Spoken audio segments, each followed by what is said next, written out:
perfect timing because it looks like we've got Mike Linksvayer. Linksvayer. Mike, I always read your last name as like Linksaver, like you save links. But I guess I was doing that wrong. But I believe we have Mike from GitHub here, who was a guest on our last stream. Hey, Mike. Hey.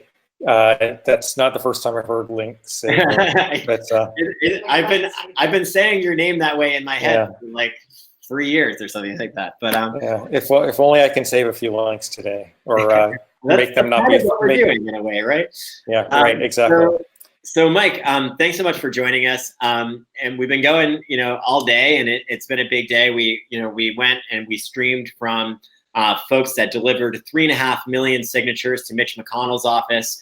Then we went to the Senate floor where Senator Markey and Senator Cantwell and Senator Wyden, attempted to force a vote using a unanimous consent request.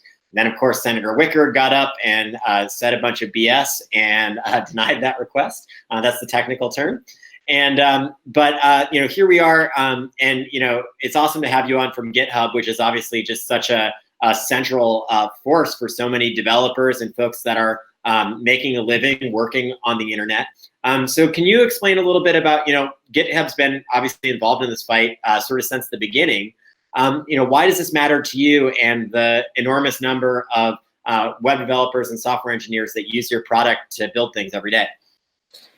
Yeah, we've been involved since 2014, and it's basically developers just want to ship, products, whether it's open source software or services over the internet. So they all rely on the internet to collaborate, and really don't like it when they have to ask permission to, create stuff and make it available to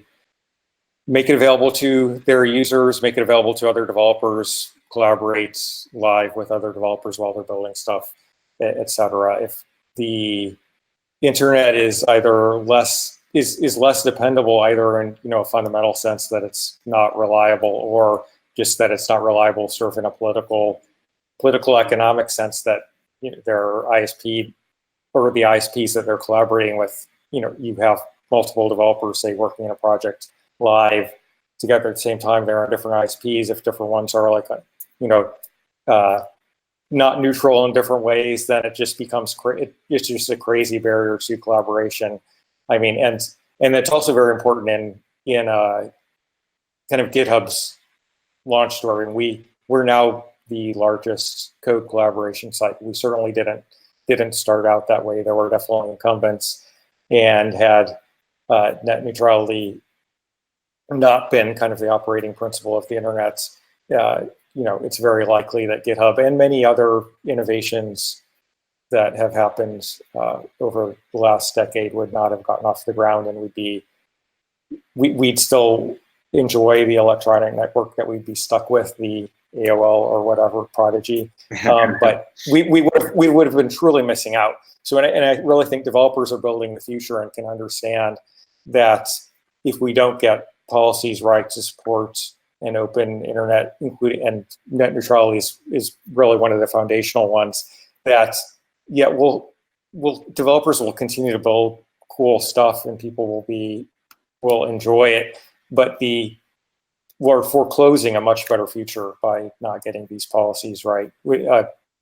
Foreclosing a future that could be more democratic, more opportunity for more developers. So whether you want to look at it from an economic or a free speech or a broader protecting democracy sort of lens, all of which I think many developers just fundamentally appreciate. It's super important for all of those reasons, and so that's why we've continued to advocate for net neutrality over these last few years, because we know it's fundamental to us. It's fundamental to our user base, and it's just one of those issues that it's extremely political, but it also is fundamentally a technical issue, and being able to we need to be credible and forceful in explaining both of those aspects of it, and hopefully eventually we'll and soon we will actually ensconce net neutrality regulations in the U.S. as they are in Europe now. Yeah, and I think it's really important to underline that, at its core, this is a basic technological principle. And while it's being debated as almost more like it's some kind of like political ideology or something, it really is actually, in a way, more of something that's related to technology. And I think it's so important that we have folks like you all that can explain that, because there's just so much misinformation that's flying around. We heard this from Senator Wicker on the floor today. I just pulled up an article in the Washington Free Beacon as a headline: 1 year after the death of net neutrality, the internet still works. And I'm seeing this a lot today. Nathan Lemur, Ajit Pai's aide at the FCC, was kind of quote tweeting me saying something the same of like, oh, they're hosting this epic all day live stream, so I guess the internet still works. And this is a talking point that we're hearing a lot from the telecom industry today, a year after the repeal. Can you help untangle that for folks? Like, why should people be concerned? And why is that sort of a disingenuous way of looking at this, that, oh, just because the internet didn't come to a screeching halt the day after the repeal went into effect, that somehow means that we don't really need net neutrality? Well, I mean, the internet's not going to come to a screeching halt due to net neutrality or not. So it's kind of a just false positioning. It's really about the long-term evolution of the internet. And like I said, either foreclosing better, more democratic possibilities, or, opting into this future where, infrastructure providers really control, basically operate things purely to maximize their short-term profits, and are concerned about democratic discourse and opportunities for new entrants, et cetera. So I mean, if I'm actually not an expert in the nitty gritty of telecom regulation, but I mean, obviously, the telcos are going to be on their best behavior in the first year. So you wouldn't expect a lot of really egregious action immediately. So I think one of the ways that this is difficult maybe is it's extremely political. So you get these hyperbole, but it also is a technical. It also is a technical thing in the way that we're talking about, but it also is just kind of a principles and philosophical kind of thing. Do we want the most important communication medium, for humanity, for the foreseeable future to be something where anybody can do stuff, whether it's from posting an opinion to, launching the next big internet service? Can they do that on in a way where nobody is more disadvantaged or advantaged than is fundamentally technically necessary? And so we're really making kind of making a philosophical choice, and the idea and those kind of choices don't immediately. The outcomes don't immediately manifest themselves. So I think that's part of the reason why you can get away with saying, well, the internet is still working.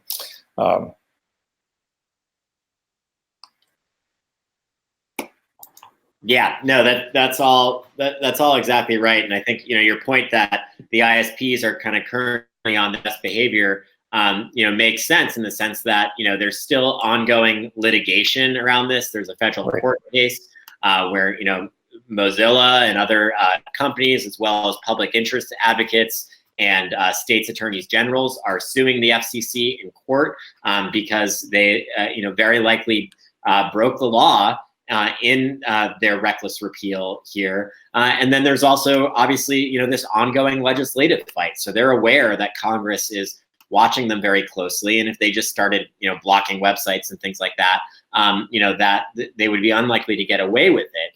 But I think it's also important to underscore that even with that scrutiny, and even with the fact that, there's sort of these ongoing battles that are sort of holding the worst impacts of the repeal at bay, we've still already started to see some effects. Researchers at Northeastern University were able to detect what appears to be throttling from many of the largest internet providers of streaming video services like Netflix and YouTube.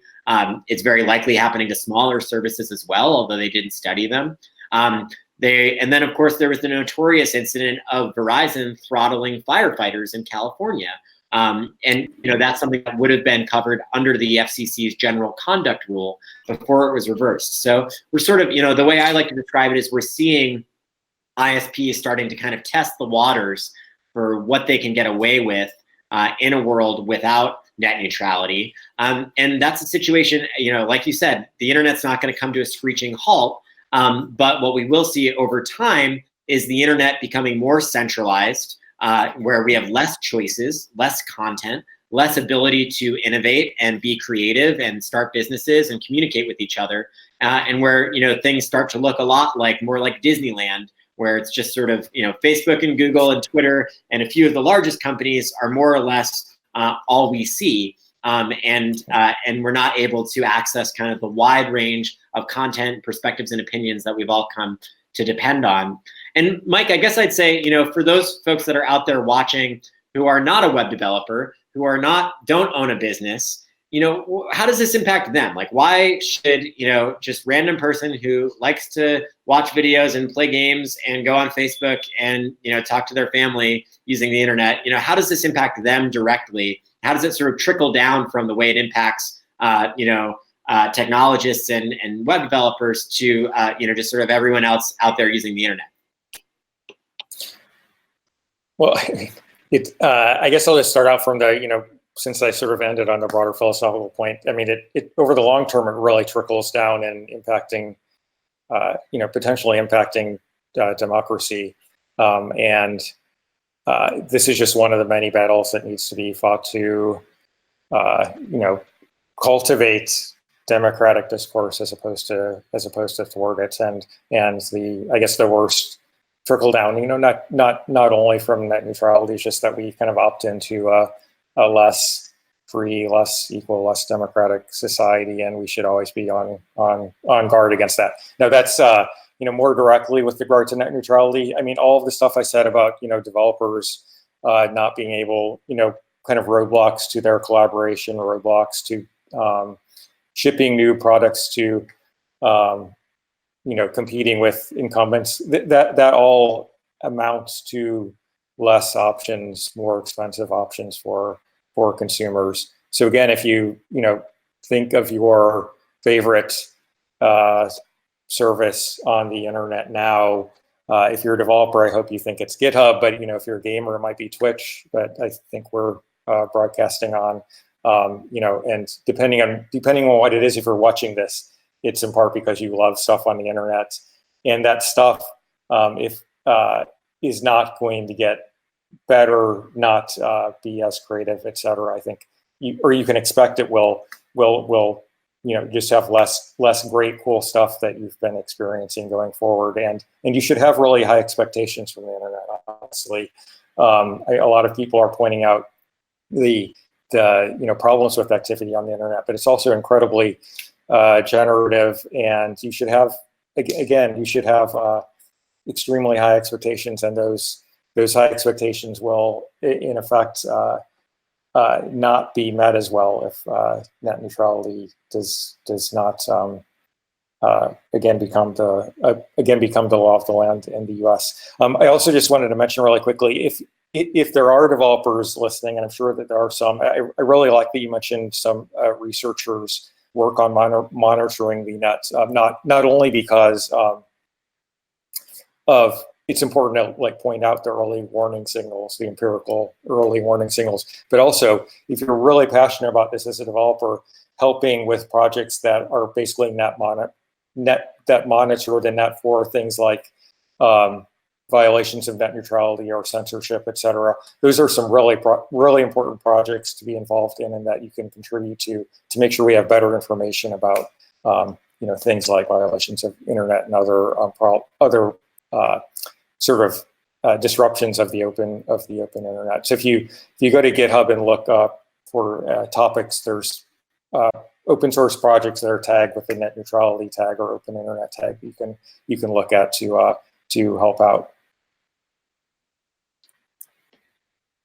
That's great, and we're definitely going to need more of that, because I think it's just so important that we do show where the harms are, and like you said, it's actually, I think it would almost be better if it was that like the internet was going to come to a screeching halt, because then people would see it, and in a way it's actually much more insidious than that. The effects are going to be kind of slow, and it's more of a slow decay of the internet that we've come to know and love, rather than kind of a sudden death. And that's harder for folks to notice, and we really need folks paying attention and helping sound the alarm about it, so that, as you said, we can get some policies back in place that protect all the things that we love about the internet. So, Mike, thanks again so much for joining. Where can folks keep in touch with GitHub, and particularly the policy work that you do online? And then we're going to move to our next guest. Okay, great. GitHub, follow the GitHub policy team at GitHub Policy on Twitter. And thanks so much for your organizing around this and other issues. It's truly essential. So I encourage everyone, whether you're a developer or not, to advocate for net neutrality in whatever venue is necessary at the time. And right now, it's still the U.S. Congress. So thank you very much.